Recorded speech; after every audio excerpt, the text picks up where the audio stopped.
السلام علیکم ورحمۃ اللہ وبرکاتہ۔ ایک بار حضرت جبرائیل علیہ السلام نبی پاک صلی اللہ علیہ وآلہ وسلم کے پاس آئے۔ رسول اللہ صلی اللہ علیہ وآلہ وسلم نے انہیں دیکھا تو جبرائیل علیہ السلام کچھ پریشان سے دکھائی دے رہے تھے۔ آپ صلی اللہ علیہ وسلم نے فرمایا کہ کیا معاملہ ہے، آپ کچھ غمزدہ سے لگتے ہیں۔ جبرائیل علیہ السلام نے عرض کی کہ اے محبوب خدا صلی اللہ علیہ وآلہ وسلم، آج میں اللہ تعالیٰ کے حکم سے جہنم کا نظارہ کر کے آیا ہوں۔ اس کو دیکھنے سے مجھے یہ غم زدہ اور غم کے آثار جو ہیں مجھ پر رونما ہوئے ہیں، میں پریشان ہو گیا ہوں۔ نبی پاک صلی اللہ علیہ وسلم نے فرمایا جبرائیل علیہ السلام سے کہ جہنم کے بارے میں کچھ ہمیں بتائیں۔ جبرائیل علیہ السلام نے عرض کی، یا رسول اللہ صلی اللہ علیہ وسلم، جہنم کے کل 7 درجے ہیں۔ ان میں جو سب سے نیچے والا درجہ ہے، اللہ اس میں منافقوں کو رکھے گا۔ اس سے اوپر والے 6 درجے میں اللہ تعالیٰ مشرکوں کو ڈالیں گے۔ اس سے اوپر 5ویں درجے میں اللہ تعالیٰ سورج اور چاند کی پرستش کرنے والوں کو اس میں ڈالیں گے۔ 4تھے درجے میں اللہ تعالیٰ آتش پرستوں کو ڈالیں گے، اور تیسرے درجے میں اللہ تعالیٰ یہود کو ڈالیں گے، اور دوسرے درجے میں عیسائیوں کو ڈالا جائے گا۔ یہ کہہ کر جبرائیل علیہ السلام خاموش ہو گئے اور نبی پاک صلی اللہ علیہ وآلہ وسلم سے پوچھا، جبرائیل علیہ السلام، آپ خاموش کیوں ہو گئے؟ ذرا بتاؤ تو پہلے درجے میں کون ہوگا؟ جبرائیل علیہ السلام نے عرض کیا، اے اللہ کے پاک رسول صلی اللہ علیہ وسلم، پہلے درجے میں اللہ تعالیٰ آپ کی امت کے گناہ گاروں کو ڈالیں گے۔ جب رسول پاک صلی اللہ علیہ وسلم نے یہ سنا تو آپ صلی اللہ علیہ وسلم غمگین ہوئے اور دعاؤں میں اپنا وقت گزارنے لگے۔ اللہ تعالیٰ کے ساتھ ہر وقت مناجات میں مصروف ہوتے تھے۔ ایسی کیفیت طاری ہو گئی کہ نماز کے بعد حجرے میں چلے جاتے اور بس پھر وہیں کے ہو رہتے۔ تیسرا دن تھا۔ حضرت ابوبکر صدیق رضی اللہ تعالیٰ عنہ سے نہ رہا گیا۔ انہوں نے دروازے پر دستک دی، سلام کیا، لیکن جواب نہ آیا۔ آپ صلی اللہ علیہ وسلم اندر روتے رہے اور اللہ سے التجا کرتے رہے۔ حضرت عمر رضی اللہ تعالیٰ عنہ کے پاس حضرت ابوبکر صدیق آئے اور عرض کیا کہ آپ اب تشریف لے جائیں۔ تو حضرت عمر رضی اللہ تعالیٰ عنہ جب آپ صلی اللہ علیہ وسلم کے پاس تشریف لے آئے، دروازہ نوک کیا اور سلام کیا، لیکن جواب نہ آیا۔ 3 بار سلام کرنے کے بعد جب جواب نہ آیا تو حضرت عمر رضی اللہ تعالیٰ عنہ نے حضرت سلیمان فارسی رضی اللہ تعالیٰ عنہ کو بھیجا، لیکن وہ بھی خالی واپس آ گئے۔ نہ سلام کا جواب آیا اور نہ دروازہ کھلا۔ حضرت سلیمان فارسی رضی اللہ تعالیٰ عنہ نے یہ واقعہ حضرت علی المرتضیٰ رضی اللہ تعالیٰ عنہ سے کیا، تو پھر انہوں نے حضرت فاطمہ الزہرا رضی اللہ تعالیٰ عنہا کو بھیجا۔ تو آپ رضی اللہ تعالیٰ عنہا جب دروازے پر تشریف لائیں، عرض کیا، ابا جان السلام علیکم۔ بیٹی کی آواز سن کر رسول اللہ صلی اللہ علیہ وسلم اٹھے، دروازہ کھولا اور سلام کا جواب دیا۔ بیٹی نے عرض کیا، ابا جان، آپ صلی اللہ علیہ وسلم پر یہ کیا کیفیت ہے کہ 3 دن سے آپ یہاں تشریف فرما ہیں؟ نبی پاک صلی اللہ علیہ وسلم نے فرمایا، جبرائیل علیہ السلام نے مجھے آگاہ کیا ہے کہ میری امت بھی جہنم میں جائے گی۔ بیٹی، مجھے امت کے گناہ گاروں کا غم کھائے جا رہا ہے۔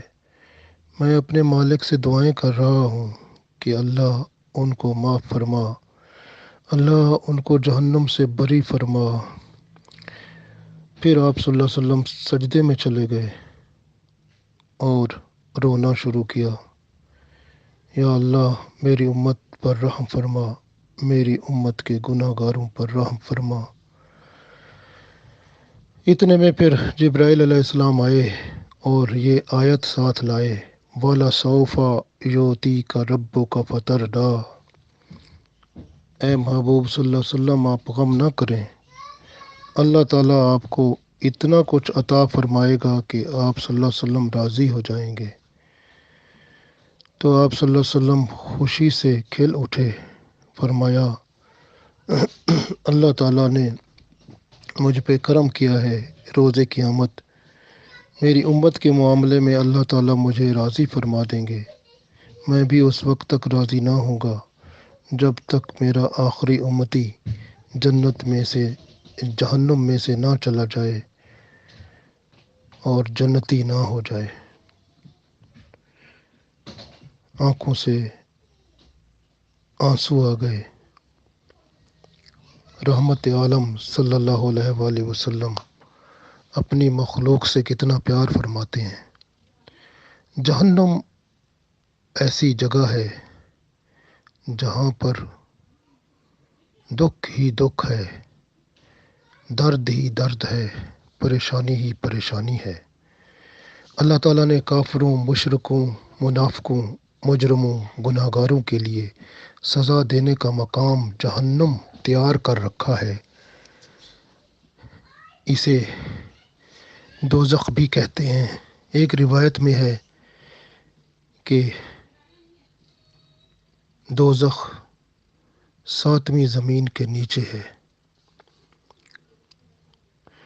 وَإِنَّ جَهَنَّمَ لَمَوْعِدُهُمْ أَجْمَعِينَ لَهَا سَبْعَةُ أَبْوَابٍ لِكُلِّ بَابٍ مِّنْهُمْ جُزْءٌ مَقْسُومٌ۔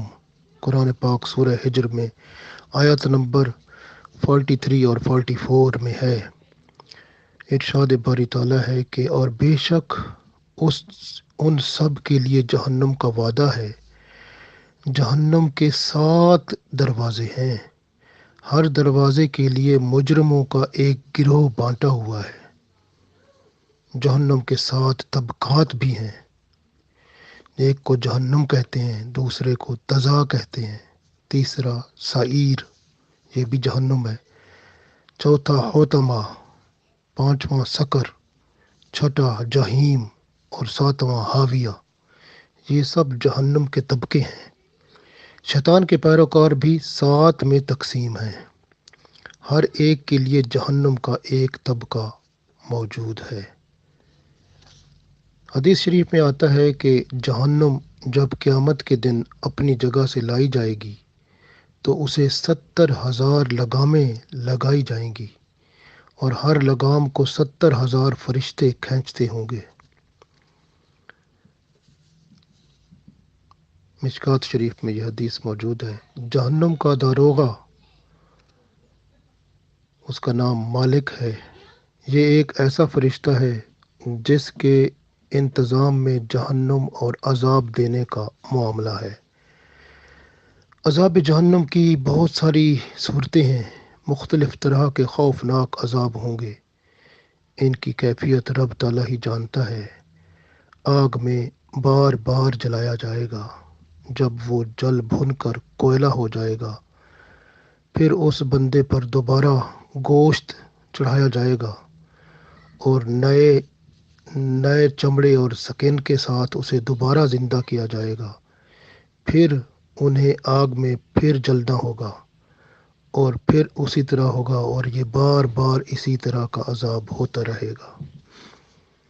آپ صلی اللہ علیہ وسلم نے فرمایا، فرشتوں نے 1000 سال جہنم کو بھڑکایا تو وہ سرخ آگ اس کی سرخ ہو گئی، پھر دوبارہ 1000 سال بھڑکایا تو وہ سفید ہو گئی، پھر تیسری بار جب 1000 سال تک جہنم کی آگ کو بھڑکایا گیا تب وہ آگ کالے رنگ کی ہو گئی، یعنی سیاہ رنگ کی۔ یہی اس وقت حالت ہے، یہ سیاہ رنگ کی آگ اب موجود ہے۔ ترمذی شریف میں یہ حدیث موجود ہے۔ جہنم کی آگ دنیا کی آگ سے 69 درجے زیادہ گرم ہے۔ ترمذی شریف کی حدیث ہے۔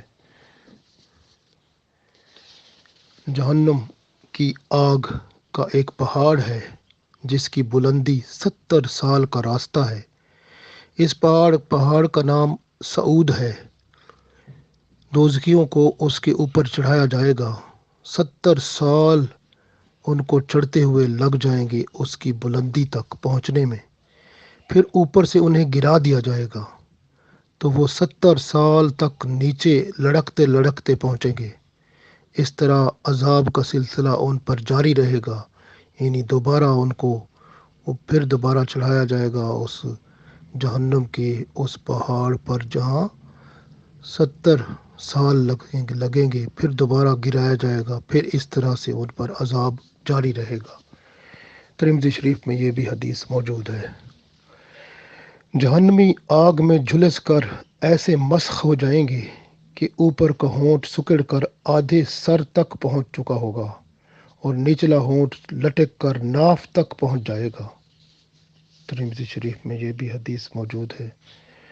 جہنم میں ایک تنور ہے جو اندر سے بہت چوڑا اور اوپر سے بہت کم چوڑا ہے۔ اس میں زنا کرنے والے مردوں اور عورتوں کو ڈالا جائے گا تو آگ کے شعلوں میں جب جلتے ہوئے تنور کے منہ تک اوپر آ جائیں گے، پھر ایک دم وہ شعلے بجھ جائیں گے تو وہ سب اوپر سے نیچے تنور کی گہرائی میں گر پڑیں گے۔ کتنا سخت عذاب ہوگا۔ بخاری شریف میں یہ حدیث موجود ہے۔ دوزخیوں کا خون دریا کی شکل اختیار کر لے گا۔ کچھ دوزخیوں کے خون کو دریا میں ڈال دیا جائے گا، وہ تیرتے ہوئے کنارہ کی طرف آئیں گے، گویا اپنے خون میں تیرتے ہوئے آئیں گے۔ تو ایک فرشتہ ان کو ایک پتھر کی چٹان سے ان کے منہ پر اس زور سے مارے گا کہ وہ پھر بیچ دریا میں چلے جائیں گے۔ بار بار یہ عذاب ان کو جاری رہے گا اور یہ سود خوروں کا گروہ ہوگا۔ بخاری شریف میں یہ حدیث موجود ہے۔ ایک فرشتہ جہنمیوں کو لٹا لٹا کر ایک ایسی لگام ان کے منہ میں ڈالے گا کہ ان کے گل پھڑے تک پھاڑ کے رکھ دے گا اور اس کا شگاف ان کے سر کے پچھلے حصے میں پہنچ جائے گا۔ پھر اسی طرح دوسرے گل پھڑے پھاڑ دے گا۔ جبکہ ایک گل پھڑا درست ہو جائے گا تو دوسرا پھاڑ دیا جائے گا۔ یہ جھوٹ بولنے والوں کی سزا ہوگی، تو جھوٹ سے اجتناب کریں۔ بخاری شریف میں یہ حدیث موجود ہے۔ ایک فرشتہ جہنمیوں کے سروں پر پتھر اس طرح سے مارے گا کہ ان کا سر کچل دیا جائے گا اور پتھر لڑک کر کچھ دور چلا جائے گا۔ پھر وہ فرشتہ جب تک اس پتھر کو اٹھا کے لائے گا اس بندے کا سر ٹھیک ہو چکا ہوگا، پھر وہ پتھر مارے گا۔ اس طرح لگاتار یہ عذاب اسے جاری رہے گا۔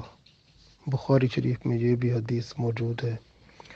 کچھ لوگ دوزخ میں تانبے کے ناخنوں سے اپنے چہروں اور سینوں کو نوچ رہے ہوں گے۔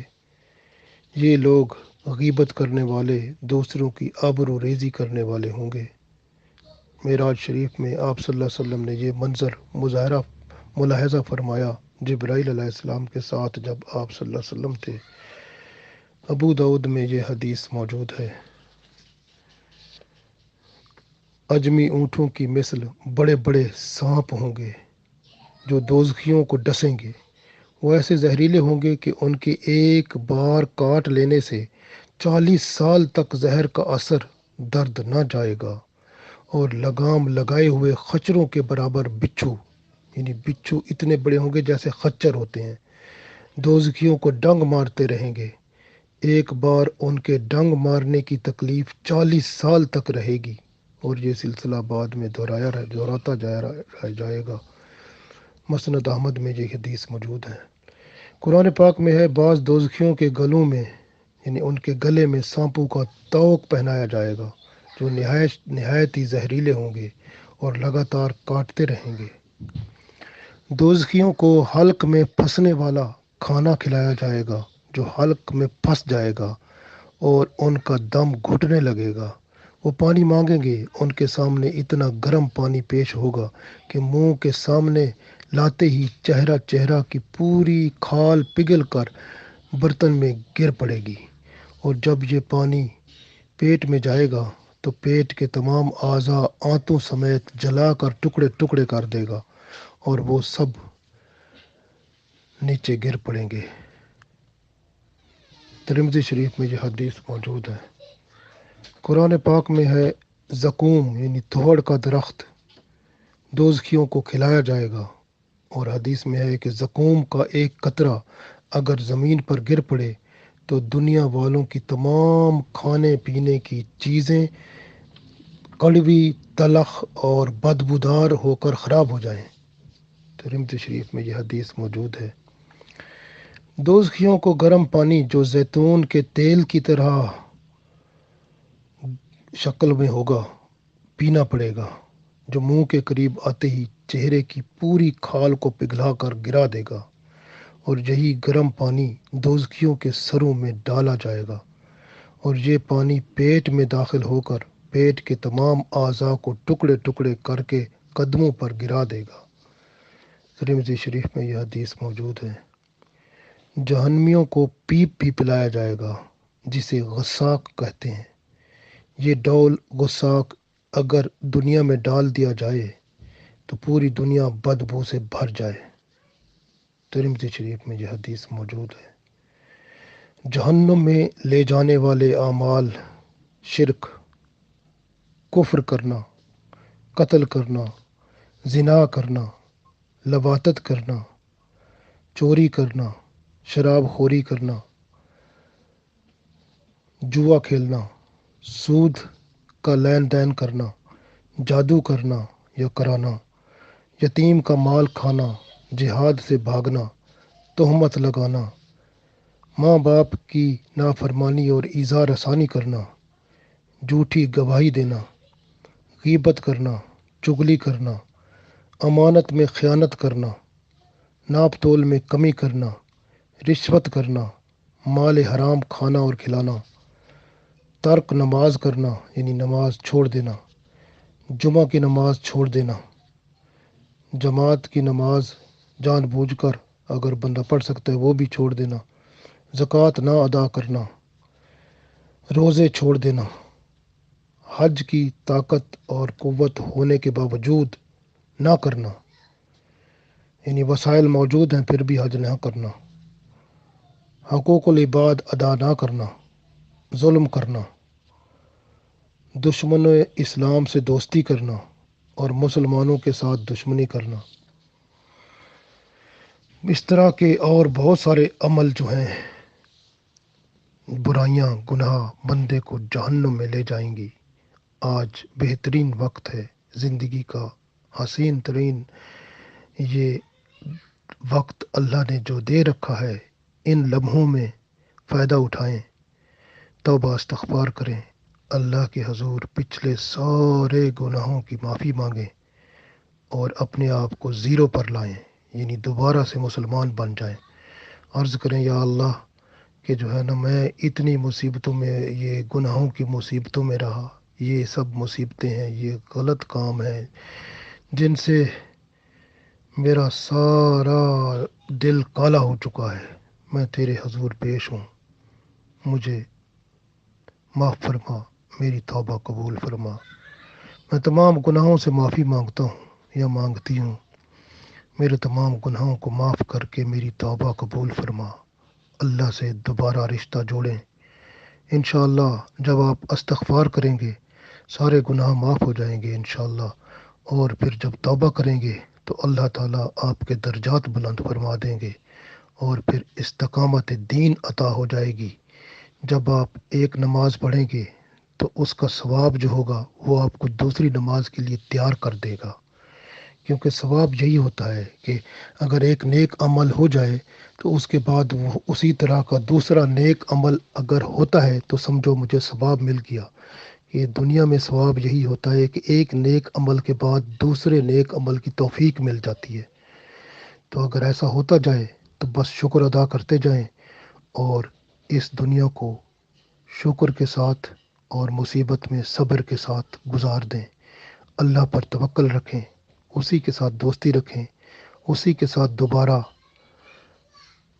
کنیکٹ ہو جائیں، جڑ جائیں، اس کے ساتھ مل جائیں اور اپنی دوستی کو جاری و ساری کر دیں، تاکہ ایسا دوست جس پر نہ موت ہے، وہ جو قبر میں، حشر میں ہر جگہ کام آئے گا، وہی اللہ ہے۔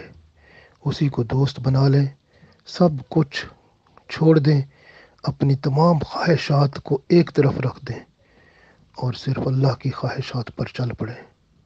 اللہ تعالی ہم سب کو توفیق دے، آمین۔